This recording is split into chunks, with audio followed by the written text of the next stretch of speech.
award, so we can get both of you, please. Okay, Greg, go ahead. First question. Or maybe, So Josh, just walk me through defensively. How different was trying to stop this offense? And you know, other than a couple of series they had, it seems like you guys did a pretty good job. Were you pleased with the overall performance? Yeah, I'm pleased with the overall performance. Coach Leslie, Coach Adai, Coach Coons, Coach Brown even, everybody did a great job of getting us familiar with the offense, giving us constant looks. We probably repped Army well over 200, 300 times as far as rep-wise. We've seen the plays. We knew exactly what we were going to get. We had a lot of early success based off of what we expected to get from them. That's why we had success early. But they made a couple change-ups. It was their offense. They know how to run it. They know the little tweaks. We showed our hand a little bit. So they had us in a rough spot for a while, and we had to make adjustments and eventually get the stops we needed. Kevin? Josh, is that the hardest thing about it, the mental? You know, you had success, like you said, keeping in it and knowing that every play you've got to do the same thing, that if they just have that little bit of success, they can stack some first downs? Definitely. Playing against an offense like that, when you have success, it's kind of like you got to kind of chill out a little bit. You can't really be too high. You can't be too low because it's literally the next play. You have to. The offense looks boring. At the end of the day, that's what they run, but they're very successful at it. So you can get the same thing over and over again. If you get bored with the details, that's when they'll get you.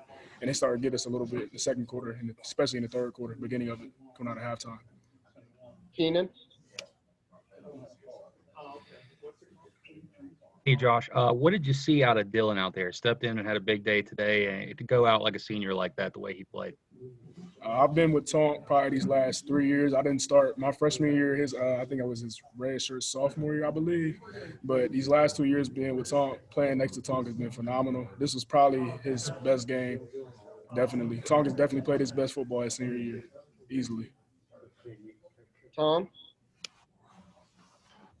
Josh, now that you guys have 2 years under your belts with this new coaching staff, just curious how you feel about where this program is headed coming off of this win in the Liberty Bowl. I feel very confident, especially defensively. We finished as one of the top 5 defenses in the country. And as you guys seen, we had a couple games that maybe we gave a little bit too much. You can bring up the Iowa State game, the Texas game, Oklahoma State, where we just Texas Tech, where we just kind of let things slip. So we know the potential. We could have easily been the number 1 ranked defense this year if we stuck to the details and maybe have been a little bit better in certain places. So that's the goal right now, not just the Big 12. We want to be the best in the country. Clayton? Josh, just with you guys wrapping up your season here and obviously last few hours of 2020, just what are you taking away from this calendar year and this college football season that was? Really just growth and an experience, really. 2020 has been a different experience for me. I had a couple of deaths in my family, had a couple of things go sideways for me, but really just being able to persevere and just fight. Football definitely saved my life this year. All right, thanks for the time, Josh. Okay. Congratulations.